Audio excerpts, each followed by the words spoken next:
तो आपल्यापासून दूर जाणार हे कळताच कंठ दाटून आला तिचा.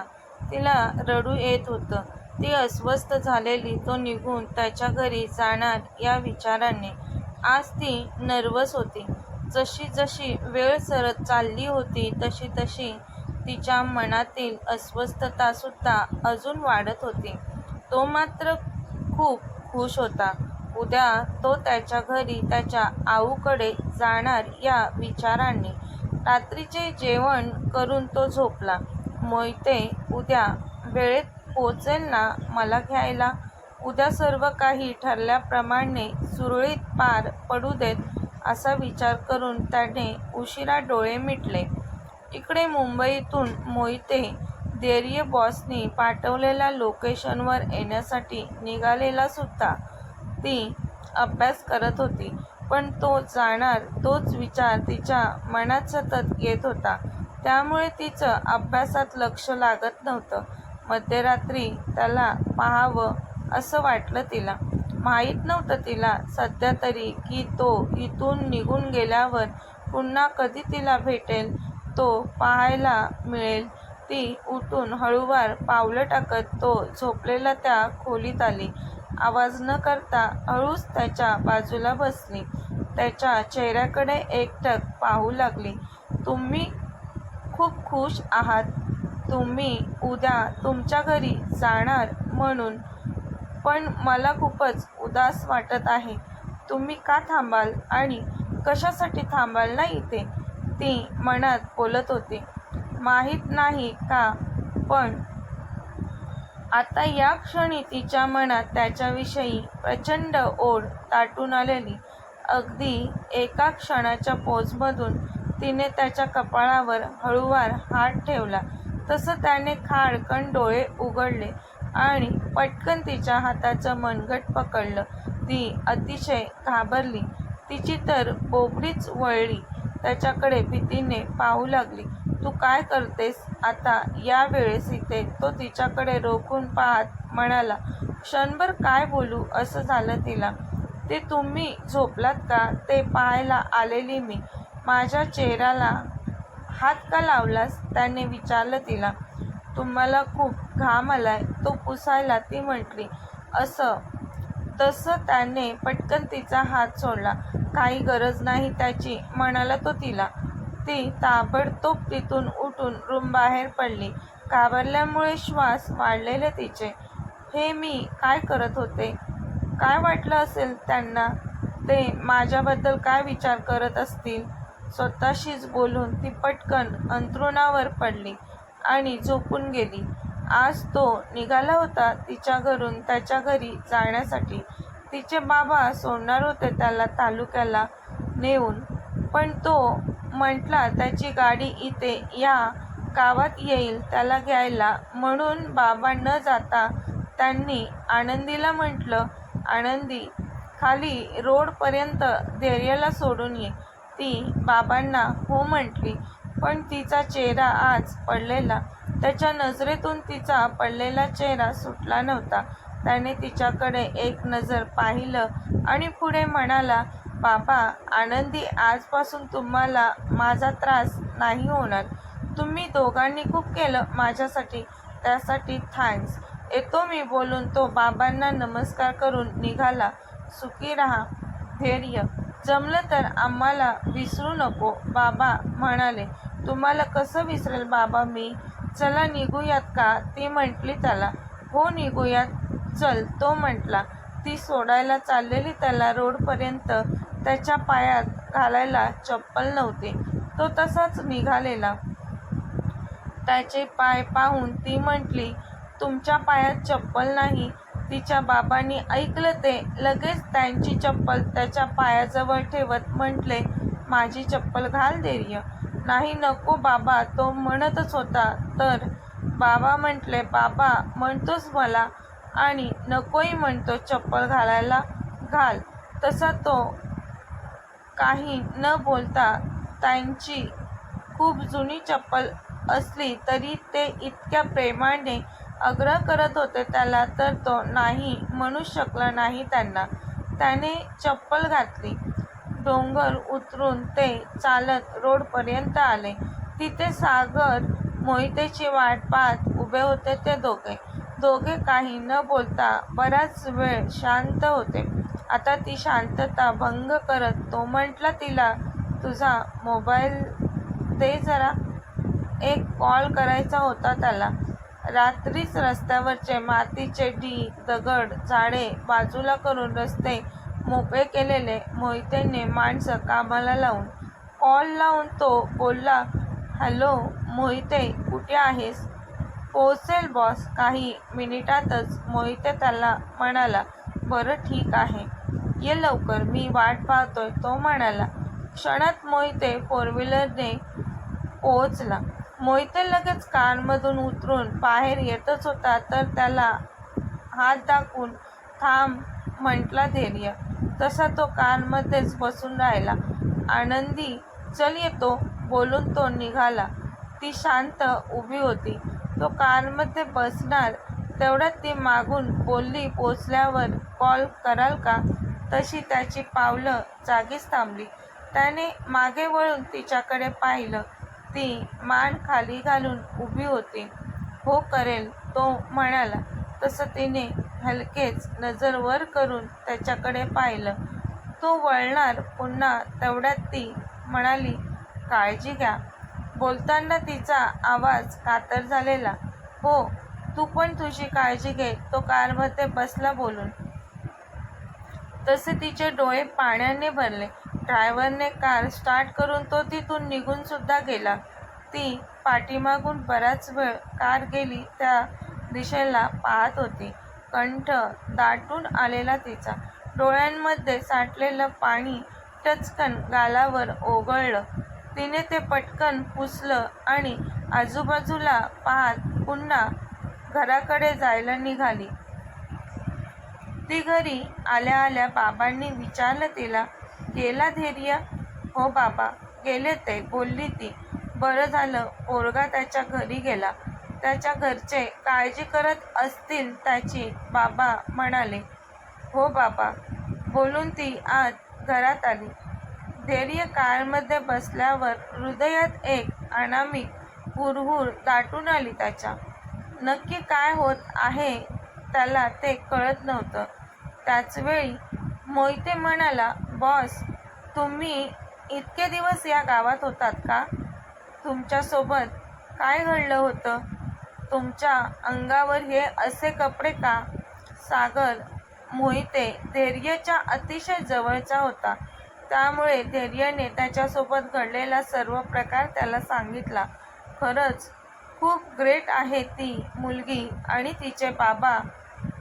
आनंदीविषयी ऐकून मोहिते म्हणाला धैर्याला. बॉस, कोण असेल या सगळ्यामागे? सागरने विचारलं त्याला. कोण असणार? पैसा प्रॉपर्टीसाठी हापाडलेली माझी सावत्र आई आणि सावत्र भाऊ असतील, तो म्हणाला. काही तासानंतर धैर्य आता कारखानीस मेन्शनमध्ये आला. त्याची सावत्र आई सीता तिच्या मुलावर चिडून कॉलवर बोलत होती. प्रमोद, मी तुला सांगते, मी म्हणेल तेच करायचं आहे तुला. तो आत येताच सावत्र आईचे शब्द त्याच्या कानावर पडतात. त्याला कळलं की त्याची सावत्र आई त्याच्या सावत्र भावासोबत बोलते ते. धैर्याला आलेलं पाहून सीताने लगेचच कॉल कट केला. त्याला पाहून तिला धक्का बसला. पण ती स्वतःला सावरत म्हणाली, धैर्य, तू इतके दिवस कुठे होतास बाळा? किती शोधला आम्ही तुला. हा काय अवतार झालाय तुझा? हे असे इतके घाणेरडे कपडे का घातलेस तू? सीता मुद्दाम त्याची काळजी असल्याचा आव दाखवत त्याचे हात हातात घेऊन त्याच्याकडे प्रेमाने पाहण्याचं नाटक करू लागली. धैर्याने तिला स्वतःपासून दूर ढकलून दिलं. अक्षरशः माझ्याजवळ येण्याचा आणि नाती जोडण्याचा प्रयत्न करू नकोस, तो कठोर आवाजात म्हणाला सीताला आणि तो त्याच्या रूममध्ये जायला निघाला. धैर्य बाळा, असा का वागतोस? मी सावत्र असली तरी आई आहे तुझी. तुझी काळजी वाटते रे मला. तू नव्हतास तर तुझ्या काळजीने काही सुचत नव्हतं मला इथे. सीता तो निघून जात असताना मोठ्याने त्याला ऐकायला जावं म्हणून मागून बोलत असते, पण तो थांबला नव्हता तिथे. तो सरळ त्याच्या रूममध्ये निघून गेलेला. तशी त्याच्या सावत्र आईने नकारार्थी मान हलवली तेवढ्यात हेमा तिथे आली. धैर्यची सावत्र आई. सीता म्हणाली, हेमा, धैर्य परत आला काय? ती धक्क्याने घाबरून म्हणाली, तो परत आलाय म्हणजे तो नक्कीच आपल्यावर सूड उगवणार. हेमा अतिशय घाबरून म्हणाली. तसं सीताने तिचा हात घट्ट पकडला. काय विचार करतेस हेमा तू? तोंड बंद ठेव तुझं. आत्या, हात सोड माझा, दुखतंय मला. हेमा, मी तुला सांगते ना ते नीट कान उघडे ठेवून ऐक. विनाकारण काहीही बडबड करत बसू नकोस. माझ्यामुळे तुला धैर्यच्या घरात राहायला मिळतंय, त्याच्या मागेपुढे करायला मिळतंय, ऐशो आरामात राहायला मिळतंय हे विसरू नकोस. जसं चालू होतं आधी तसंच चालू राहू देत. तू जास्त नसलेली अक्कल चालू नकोस. तुझ्या आताताई वागण्यामुळे काही घोळ घालू नकोस. मग झालं. प्रमोद, आई, काय झालं? एवढी का रागवलीस तू माझ्यावर? कॉलवर बोलताना चिडलेलीस. तो त्या दोघींजवळ येत आई सीताला म्हणाला. हेमा लगेच म्हणाली, प्रमोद, धैर्य परत आलाय. काय? कसं शक्य आहे? त्याला तर माझ्या माणसांनी मारून फेकून दिलेलं. अरे, हळू बोल. सीता रागून म्हणाली त्याला. आई, भूत बनून परत आला की काय तो? प्रमोद त्या दोघींजवळ पाहत म्हणाला. नाही, तो खरोखरच परत आलाय. सीता म्हणाली.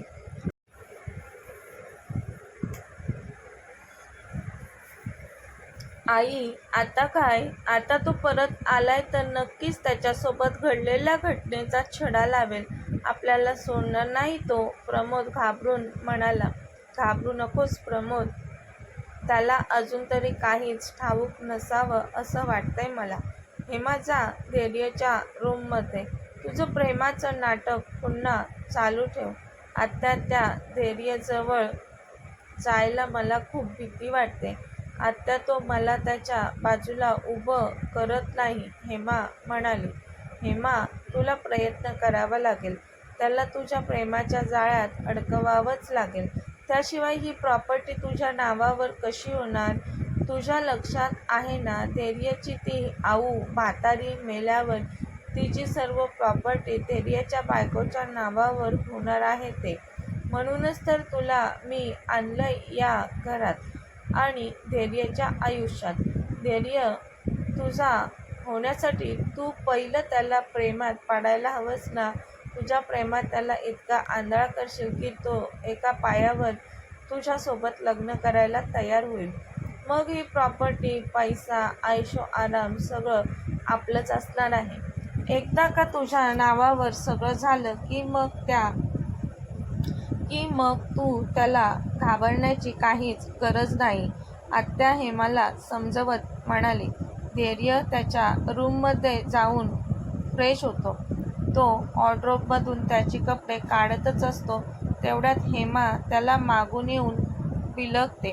डार्लिंग, कुठे होतास? किती आठवण येत होती मला तुझी.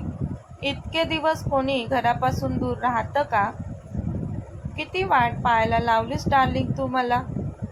तो मात्र अतिशय रागात हाताच्या मुठी आवळून उभा होता. आता तिला जोरात हिसका देऊन स्वतःपासून दूर करतो. माझ्या रूममध्ये नॉक न करता येण्याची तुझी एवढी हिंमत? दूर राहायचं तू माझ्यापासून. मला चिटकण्याचा, माझ्याजवळ येण्याचा पुन्हा प्रयत्न करायचा नाही. नाहीतर या घरातून हकलवून देईन तुला मी. गेट आउट माय रूम. तो अतिशय मोठ्याने चिडून बोलला हेमाला. तशी ती दचकली. ती पळतच रूमबाहेर पडली. मग तो आऊंना भेटायला त्यांच्या रूममध्ये आला आऊ कशी आहेस? धैर्य आऊला आवाज देतो. धैर्य बाळा, आलास तू? आऊ पटकन त्याला जवळ घेऊन कवटाळतात. लहानाचा मोठा त्यांनीच तर केलेला त्याला. आई बाबा सगळ्यांचेच प्रेम आऊने त्याला दिलेलं. आऊशी काही वेळ बोलून तो पुन्हा त्याच्या रूममध्ये आला. रूममध्ये बेडवर पडून आराम करत होता, पण त्याला तिची आठवण येऊन तिच्या आठवणीत तो हरवला. त्याला त्याच्या विचारात ती दिसली. त्याच्या डोळ्यांसमोर तिचा चेहरा चमकून गेला. त्याच्या कानांमध्ये तिचा मंजूळ आवाज घुमत होता. तिचा निरागस चेहरा त्याच्या नजरेसमोरून हटत नव्हता. त्याने कूस बदलली आणि गच्च डोळे मिटून झोपण्याचा प्रयत्न केला. ही का माझ्या नजरेसमोर येते? तिचे विचार माझ्या डोक्यात काय येत आहेत? तो वैतागून स्वतःशीच म्हणाला. तिला विसरण्याचा प्रयत्न करत होता, पण आता तरी त्याच्या डोक्यातून तिचे विचार जात नव्हते. त्याच्या डोळ्यांसमोरून तिचा चेहराही जात नव्हता. तिने मला पोहोचल्यानंतर कॉल करायला सांगितलेला. त्याने भिंतीवरील घड्याळात पाहिलं तर खूप उशीर झालेला. झोपली असेल ती विचार करून त्याने तिला कॉल नाही केला. तिच्या विचारात तसेच त्याच्या मनात असलेल्या गावाकडच्या आठवणीत हरवलेला तो. रात्री उशिरा कधीतरी त्याला झोप लागली. कथेचा पुढील भाग पाहण्यासाठी चॅनलला सबस्क्राईब करा. कथा आवडल्यास लाईक, शेअर आणि कमेंट करायला विसरू नका. कथेचे यापूर्वीचे सर्व एपिसोड प्लेलिस्टमध्ये सेव्ह आहेत. पाहिले नसतील तर कृपया पहा. धन्यवाद.